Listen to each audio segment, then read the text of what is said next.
할렐루야. 우리 옆에 있는 분하고 한번 인사들 나누실 때 베드로 같이 삽시다 하면서 인사들 나누시겠습니다.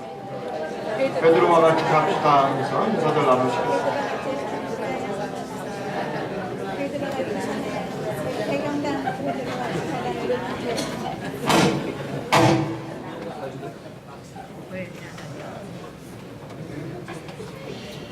누구처럼 살자고요? 네, 베드로. 성경에는 여러 가지 그 캐릭터의 인물들이 있죠. 그러니까 가장 많은 분들이 친근해하는 사람이 베드로입니다. 근데 좀 야곱 빠지고 뭔가 그 출세지향적인 사람은 누구를 좋아하냐면 야곱을 좋아해요. 야곱이 좀 그런 부분에서는 좀 탁월한 사람 아닙니까? 뭐 나름대로 자기가 좋아하는 인물들이 있는데 많은 분들이 특별히 베드로와 자기를 동일시하고 있습니다. 동일시. 왜냐하면 이 베드로는 흠이 많은 사람이었고 인간적인 사람이었고 나름 약점이 있는 사람이었고 여러분 잘 아시다시피 심지어 예수님을 배신했던 사람이에요. 왜냐면 우리도 예수님 가끔 배신하잖아. 그죠? 근데 이 수제자라고 할 수 있는 베드로도 예수님을 배반했던 사람이란 말이죠. 그 잘 동요되고 충동적이었던 나름 이 좀 다혈질적인 이 베드로를 우리가 좀 친숙하게 생각하고 좀 동일시하는 경향이 있습니다. 그런데 이 베드로의 원래 이름은 무엇이죠? 시몬이었어요. 그 부모님이 지어준 이름은 시몬이었어요. 시몬. 아주 평범한 이름이었습니다. 그런데 우리 예수님께서 그 시몬을 만나신 다음에 그의 이름을 베드로라라고 바꿔주셨습니다. 아람어로 말하면 게바라다. 게바. 이건 반석, 바위라고 하는 뜻입니다. 아주 굳건한 반석. 근데 맨 처음에 다른 사람들은 동의할 수 없었어요. 의아했습니다. 아니 베드로가 나를 얼마나 변덕스러운 사람인데 자기 좋을 때는 열심히 하는 것 같지만 자기 기분이 다운되면 그냥 애들 말로 못 가요? 쌩까는 아주 골치 아프나 그런 사람들이 아주 그냥 좋을 때 뭐 열심히 하는 것 같고 그러다가 자기 또 뭐 문제 있고 좀 뭐 마음이 다운되고 마음에 안 드는 거 있으면 그냥 찬바람이 싹 분단 말이에요. 아이 그러면 싫어 나는 그런 사람. 좀 일관성 있게 꾸준히 해야 될 거 아니에요. 근데 다른 제자들이 베드로의 성격을 잘 알고 있었거든요. 근데 무슨 얼어 죽을 베드로 반석이냐고 제자들이 동의할 수 없었어요. 그럼에도 불구하고 우리 예수님은 당신의 기대치를 그 이름에 실어 보내신 거예요. 내가 원하는 베드로, 단점도 있고 인간적인 약점도 있지만 등치에 맞지 않게 엄청 겁이 많고 또 소심하고 비겁한 부분도 있지만 그래도 우리 예수님이 원하시는 그런 기대치, 반석과 같이 흔들리지 않는 그 약점에 비해서 장점이 더 많았던 것을 우리 예수님은 아셨다라는 거예요. 그래서 그의 이름을 베드로라라고 이름 지어 주셨습니다. 우리 예수님 너무 멋있지 않습니까? 우리 누구나 다 약점이 있는데 우리 사람들은 그 사람의 약점을 말할 때가 너무 즐거워해요. 장점은 잘 얘기 안 하려고 해요. 약점, 부족한 거 그런 것만 자꾸 얘기해야 식욕이 돋는 거야. 식욕이. 그렇지 않기를 주님의 이름으로 축원합니다. 제가요 이번에 실험을 해봤어요. 이번에 일부러 필리핀 가서 목사님들하고 얘기할 때 우리도 아무개 목사 그러면서 이렇게 질겅질겅 하는 거 좀 좋아하거든. 근데 일부러 막 칭찬해 줬어요. 홍성훈 목사님은 이런 점이 너무 좋고 노실래 목사님은 너무 사람이 선하고 베풀고 섬길 줄 알고 칭찬을 막 해주니까 당황하는 거야. 이분들이 평소에 이중자가 아닌데 당황하는 거야. 나중에는 얼굴이 빨개지는 거예요. 왜? 내가 칭찬해 주는 게 다 맞는 얘기거든. 그 다음부터 노실회 목사님하고 홍성호 목사님이 나한테 잘해주기 시작하는데 그냥 막 나 돈 지갑에 열 틈이 없어. 열 틈이 없어. 자기들이 다 하는 거예요.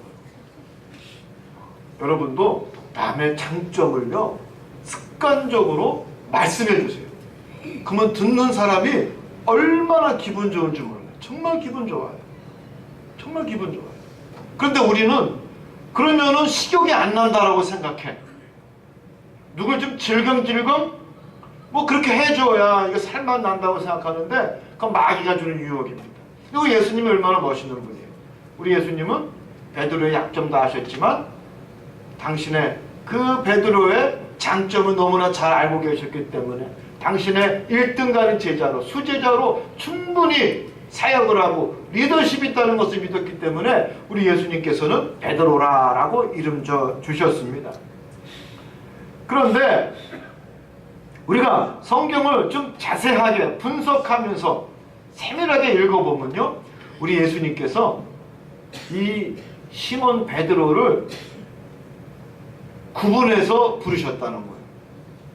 쉽게 말해서 베드로가 제자답게 정말로 사도답게 그렇게 살 때는 베드로야 베드로야 부르시고 당신의 기대만큼 살지 못했을 때는 시몬아 시몬아 그러셨다는 거예요.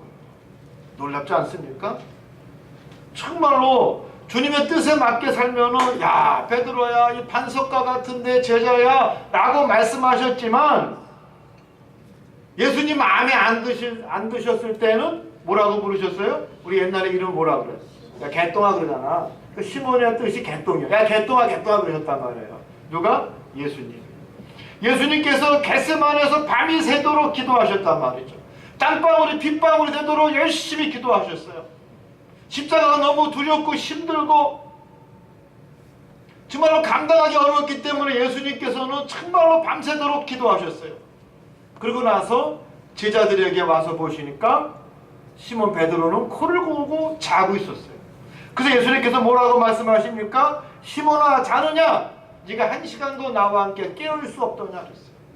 그때 뭐라고 부르셨어요? 시몬아 시몬아.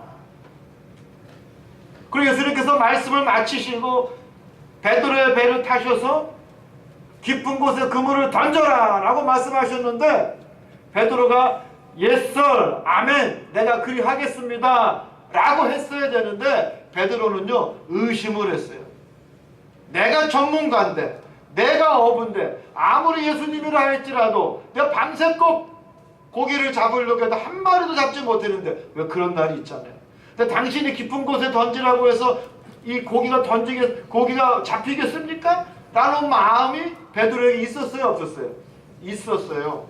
예수님 말씀에 절대 순종하지 못하고 의심하는 마음이 있었어요. 설마 이거는 아니지요. 그래서 베드로가 토를 답니다.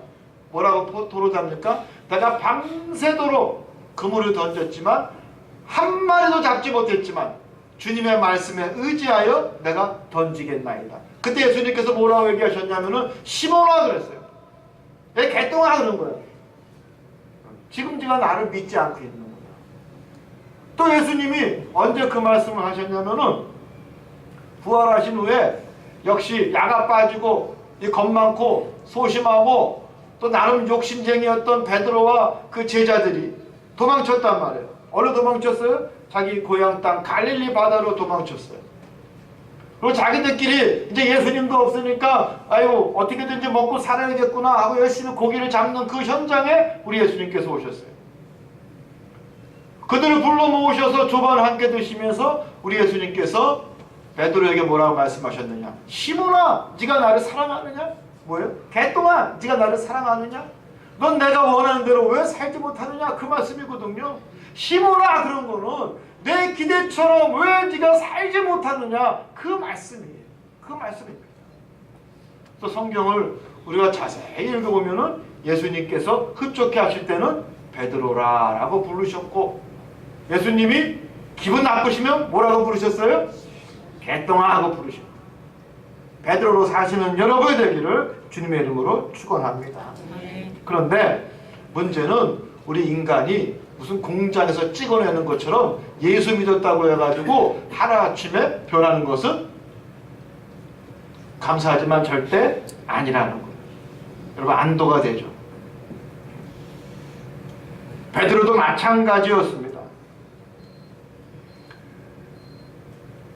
예수님을 따라다녔지만, 예수님의 놀라운 역사와 기적을 체험한 사람이었지만 역시 인간은 인간이었습니다. 그래서 흠없이 언제나 성령 충만하고 바르게 살고 실수 없이 살 수는 없었습니다. 왜? 우리 마음 한켠에는 늘 죄의 유혹이 집요하게 우리를 흔들고 있었기 때문에 베드로도 넘어질 수밖에 없었고 베드로가 아닌 시몬으로 살 수밖에 없었습니다. 그래서 우리 예수님께서 우리에게 두 가지 명령하시는데, 첫 번째 명령이 뭐냐? 땅끝까지 이르러 내 증인이 되라. 두 번째 명령이 뭐냐? 두 번째 명령은 바로 나를 기념하라. 나를 기념하라. 우리가 누가복음 22장에 보면은 이런 말씀이 있습니다. 또 떡을 떼어 감사 기도하시고 떼어 그들에게 주시며 이르시되 이것은 너희를 위하여 주는 내 몸이라 너희가 이것을 행하여 나를 기념하라. 나를 기념하라. 저는 오늘 여러분과 함께 이 성찬식에 대한 온전한 의미를 다시 한번 생각해 보고자 합니다. 우리가 성찬식에 대해서는 잘 알고 있지만 때로는 너무 의례적이고 형식적이고 습관적으로 성찬식에 참여할 때가 없지 않아 있습니다. 그래서 정말로 이 놀라운 신비의 자리, 이 능력의 자리, 이 경건한 자리를 우리는 아무 생각 없이 참여할 때가 있습니다. 여러분, 그렇게 성찬식에 참여하는 것은 말씀에 따르면 고린도전서 11장에 보면 자기 죄를 먹고 마심이라. 자기의 죄를 먹고 마심이라. 죄의 결과는 무엇입니까? 사망이거든. 멸망입니다. 잘못 성찬에 참여하면 우린 죽을 수밖에 없다. 그 말씀입니다. 그 말씀입니다. 그래서 우리 예수님께서 우리에게 주신 그 두 가지 절대 명령 가운데 하나가 나를 기념하라. 기념하라. 여러분, 성찬의 의미가 무엇입니까? 성찬의 의미의 그 첫 번째는 기억하라는 거예요. 기억하라. 당신의 몸과 당신의 피를 마시게 함으로써 내가 왜 죽었는지 너희가 기억하라. 바로 이겁니다. 예수님께서 왜 십자가에 달려 돌아가셨는지 너희가 기억하라. 바로 그것입니다. 예수님께서 십자가에 달려 돌아가신 이유가 무엇입니까? 바로 우리의 죄 때문입니다. 우리의 죄. 어떤 분은 그렇게 항변하실 수도 있어요. 아니 목사님, 우리가 무슨 큰 죄를 졌다고 왜 자꾸 우리를 죄인 취급하십니까? 교회에 오면 아주 그냥 기분 나빠 죽겠어요. 내가 얼마나 모험적으로 잘 사는데 목사님은 날마다 죄인 그러니 우리가 죄인이었으면 기분 좋겠습니까? 아마 그렇게 생각하시는 분도 계실 줄 믿습니다. 그러나 여러분, 가만히 생각해 보면 우리는 진짜 죄인입니다. 그 죄의 본질은요, 간단해요. 내 마음에 있는 욕심이에요. 욕심. 여기서 자유로운 사람은요, 여기서 나가셔도 돼요. 여기서 나는 아무 욕심 없다 생각하면은 제가 교회 졸업장 드릴게요. 앞으로 교회 안 오셔도 돼요. 11조 면제해 드릴게요. 할렐루야. 아무도 안 계신 거예요. 그 죄라 하면 우리의 욕심입니다. 더 가지려고 하는, 인간이 갖고 있는 진짜 뿌리 뽑을 수 없는 그 욕심이라는 게 있어요. 더 소유하려고 하는, 더 소유하려고 하는. 음식도 내가 배가 아파도 소화가 안 돼도 음식만 보면 더 먹으려고 하는 그 욕심, 더 좋은 곳으로 먹으려고 하는 욕심 뿐만 아니라 내가 사람들 앞에 더 인정받으려고 하는 욕심. 이거 대단합니다. 이 사람이 아니라 내가 더 나은 사람이야. 이 욕심, 인정받으려고 하는 욕심, 이것 때문에 사람을 죽일 수도 있습니다. 요즘 새로운 신드롬이 있는데 사람들한테 인정받으려고, 여러분 세월호 사건 때문에 죽은 단원고 학생들을 폄하하는 사건 아시죠? 어묵을 먹은 게 뭐예요? 어묵을 먹은 이유가? 그 찍은 게 이미 죽은 애들은 물고기 밥이 됐고 그 물고기 밥이 된 물고기를 갈아서 어묵을 자기가 먹는다는 거예요. 죽은 사람들을 이미 죽은 그 불쌍한 학생들을 모욕하는 행위. 그 이유가 뭐냐 했더니 이렇게 자기가 뜨면은 뭐예요? 유명해질까봐, 인정받을까봐, 인정받을까봐. 그런 신드롬을 사람들이 다 갖고 있다라는 거예요. 이번에 미국 대사관 얼굴을 칼로 근 사람도 여러분 정신적인 문제가 바로 그겁니다. 인정받으려고 사람들 앞에 인정받으려고 무서운 결과를 초래할 수도 있습니다. 또 우리는 어떤 욕심이 있습니까? 내가 다른 사람보다 더 많은 영향력을 행사하려고 하는 권력에 대한 욕심이 있어요. 그런 욕심 갖고 있으면 골치 아픕니다. 베드로도 마찬가지였어요. 제자들끼리 서로 싸우기 시작합니다. 누가 더 서열이 높으냐, 누가 더 서열이 높으냐. 오죽하면 예수님께서 그들의 발을 씻어주시고 예수님께서 하시는 말씀이 섬기는 자가 높다라고 얘기하셨겠습니까? 제자들조차도 그 마음에 누가 더 영향력을 행사하느냐, 누가 더 권력이 있느냐 싸우기 시작했어요. 또 인간의 마음에 어떤 욕심이 있느냐? 이 교만한 욕심이 있는 거예요. 하나님과 같아지려고 하는 욕심. 그래서 아담과 하와가 여러분 무엇을 따먹습니까? 선악과를 따먹죠. 선악과를 따먹는다는 것은 그 지혜로 말미암아 내가 하나님과 같아지려고 하는 인간의 욕심이 숨어 있었어요. 그것을 먹기 이전에는 아담이 하와 보고 뭐라고 이야기합니까? 내 살 중에 살이요 뼈 중에 뼈로다. 가장 이쁘고 아름답고 가장 소중하고 그게 누구예요? 자기 마누라인 거예요. 하와가 살 중에 살이요 뼈 중에 뼈. 난 여지껏 살면서 우리 집사람한테 이렇게 고백 못 해봤어. 아 당신은 내 살 중에 살이요 뼈 중에 뼈.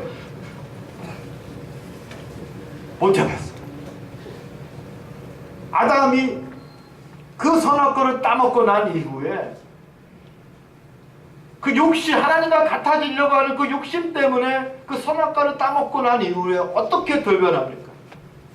하나님께서 왜 이 선악과를 따먹었느냐고 말씀하셨을 때에 아담이 뭐라고 이야기하고 있어요? 이 여자 때문에.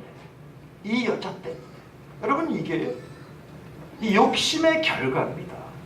뼈 중에 뼈요 살 중에 살이라고 했던 그 하와에게 아담이 모든 책임을 전가하고 있는 거예요. 이 여자 때문에, 이 여자 때문에 더 나누지 못하고 더 내려놓지 못하고 내 만족을 위해서 절제하지 못한 그 욕심이라고 하는 죄가 우리 가운데 꿈틀거리고 있습니다. 이 죄 때문에요 살인도 일어나고요, 이 죄 때문에 도둑질도 하고요, 강도도 하고요, 이 죄 때문에, 이 욕심 때문에 전쟁도 나는 거예요. 그 무서운 욕심이라고 하는 죄 때문에 우리 예수님께서는 나 대신 십자가에 달려 돌아가셨어요. 그래서 우리 예수님은 그것을 바로 기억하라고요. 기억하라고. 너의 그 욕심, 너희들을 잡아 제끼고 넘어뜨리고 주저앉게 하고 좌절하고 죄짓게 하는 그 욕심, 그 욕심을 우리 예수님께서는 기억하고 예수님의 기대치로 시몬이 아니라 베드로로 살기를 원하셨던 것입니다. 이것이 성찬의 의미예요. 두 번째는 연합의 의미입니다. 예수님과의 연합.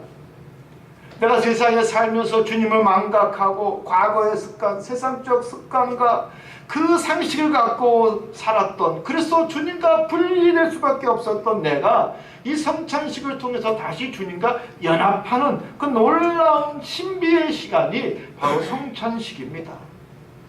그래서 내가 주님과 연합함으로 주님이 주시는 힘과 능력과 위로와 권세를 위임받을 수 있는, 또 내가 이 세상에 살면서 주님과 하나가 됨으로 그 나라에 참여하는 신바람 나는 인생을 살 수가 있습니다. 여러분 그것이 바로 성찬식입니다. 오늘 우리 모든 성도들 이와 같은 마음으로 성찬에 참여하시기를 주님의 이름으로 축원합니다. 또 세 번째로 성찬이 주는 의미는 우리 공동체의 연합이에요. 공동체의 연합. 우리가 고린도전서 10장에 보면 우리가 다 한 떡에 참여함이라 그랬어요. 우리가 한 몸이니 이는 우리가 다 한 떡에 참여함이라. 이 한 떡에 우리 모두가 참여하기에 우리 공동체는 한 몸을 이룬다는 것입니다. 여러분, 되는 집안은요, 밥상에서 밥을 먹으면서 같은 생각을 해요. 같은 생각. 그래야 그 집안이 되는 집안이에요. 근데 같은 밥상에서 밥을 먹으면서 딴 생각을 하면 여러분, 그것을 우리는 무슨 집안이라고 합니까? 그렇죠. 콩가루 집안이라고 하는 거예요. 콩가루 집안.